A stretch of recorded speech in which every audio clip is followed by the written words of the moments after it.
Ala innahum fi miryatim min liqa'i rabbihim. Ala innahu bikulli syai'im muhit. Kami akan memperlihatkan kepada mereka tanda-tanda kebesaran kami di segenap penjuru dan pada diri mereka sendiri, sehingga jelaslah bagi mereka bahwa Al-Quran itu adalah benar. Tidak cukupkah bagi kamu bahwa Tuhanmu menjadi saksi atas segala sesuatu? Ingatlah, sesungguhnya mereka dalam keraguan tentang pertemuan dengan Tuhan mereka. Ingatlah, sesungguhnya Dia Maha meliputi segala sesuatu. Ketika membacakan surat Fussilat yang terakhir, mereka itu merasakan terbang, hatinya mereka merasa senang sekali kayak gitu. Namun Rasulullah pun membacakan ayat yang terakhir dari surat An-Najm. Fasjudu lillahi wa'budu. Artinya, maka bersujudlah kepada Allah dan sembahlah Dia. Mereka pun bersujud. Orang-orang kafir tadi bersujud. Mereka tidak bisa menguasai diri mereka. Mereka menunduk dalam keadaan sujud. Berarti hati mereka masih bersih. Jadi mengikuti apa yang dilakukan, apa yang dikatakan oleh Rasulullah. Padahal mereka masih menyembah berhala. Sebenarnya kebenaran tentang apa yang ada di dalam Al-Quran ini sudah masuk ke dalam hati mereka, ya. Mereka tidak mampu menahan diri.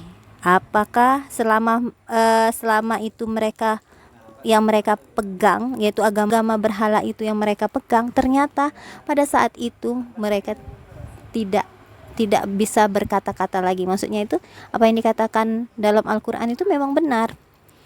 Mereka pun mengakui keagungan kalam Allah. Jadi apa yang hendak mereka basmi, singkirkan, yaitu agama Islam, mereka tidak bisa berbuat apa-apa.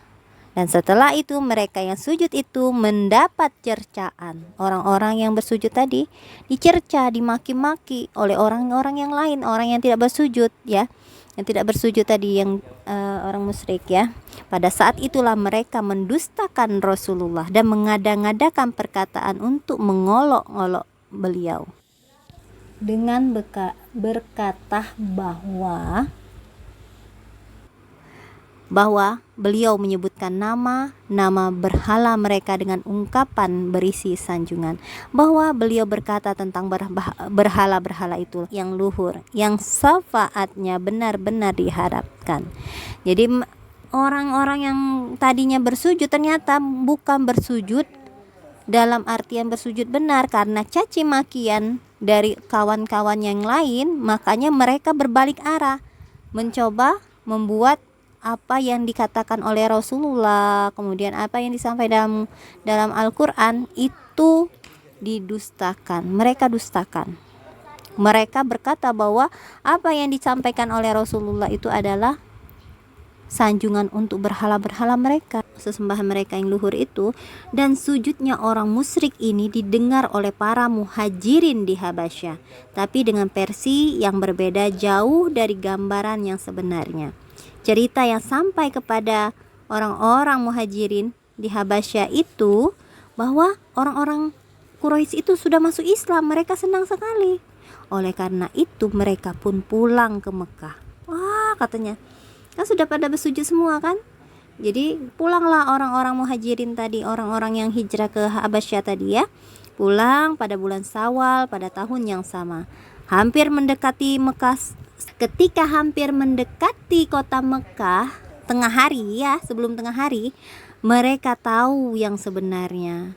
Apa yang terjadi dalam cerita yang Ghoronik tadi, yang bersujud tadi, mereka tahu. Bagian mereka. Kemudian ada yang kembali ke Habasyah. Kemudian ada juga yang hendak pulang dan masuk ke Mekah dengan cara sembunyi-sembunyi dan meminta perlindungan kepada salah seorang Quraisy. Jadi apa yang disebutkan orang Quraisy itu masuk Islam itu tidak benar, karena mereka itu sudah mendustakan. Iya, minta tolong untuk berlindung, minta perlindungan kayak Nabi Muhammad kan berlindung, Abu Thalib mau melindungi kan? Melindungi Nabi Muhammad. Abu Thalib, nggak apa-apa kalau nih, tapi jangan menjual agama, jangan menjual keimanan, kayak gitulah. Paham nggak?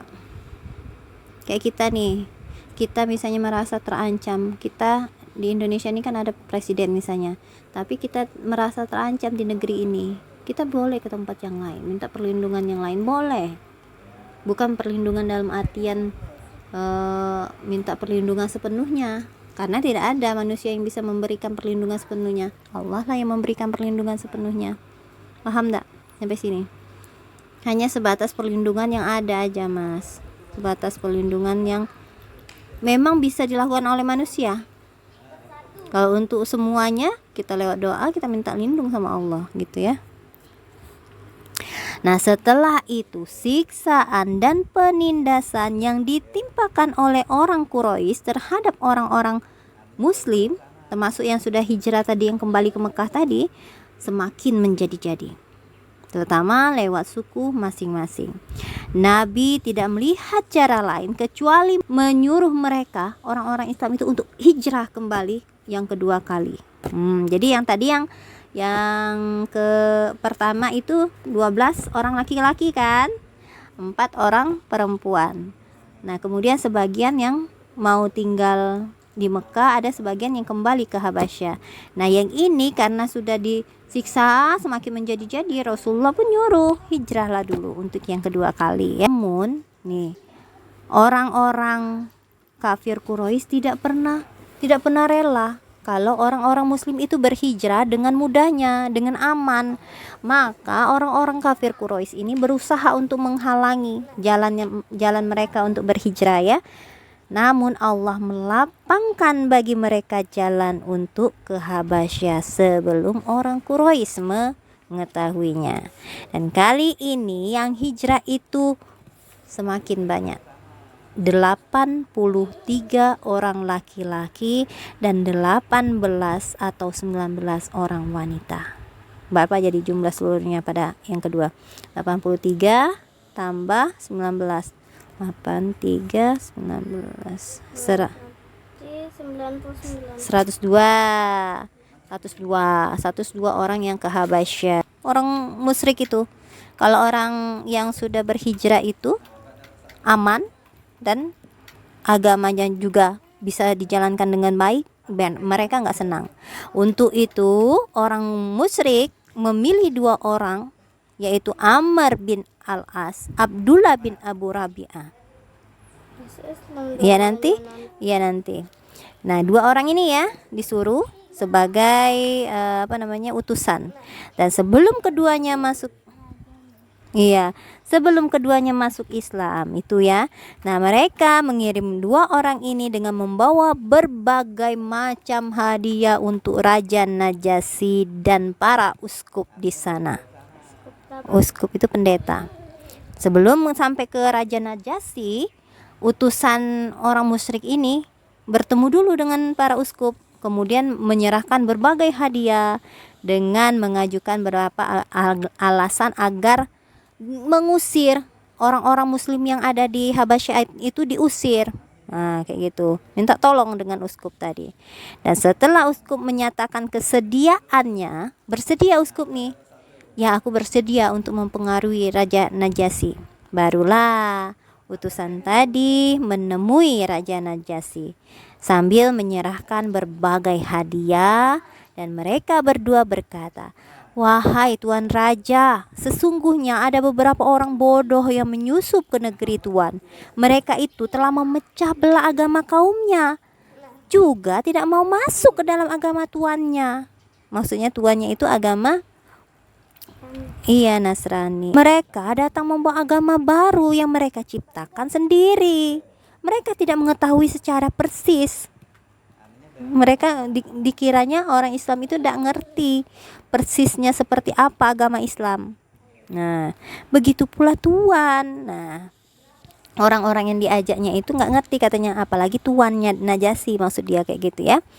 Kami diutus para pembesar kaum mereka dari bapak-bapak, paman, keluarga mereka untuk menemui Tuan. Tuan berkenan mengembalikan orang-orang itu kepada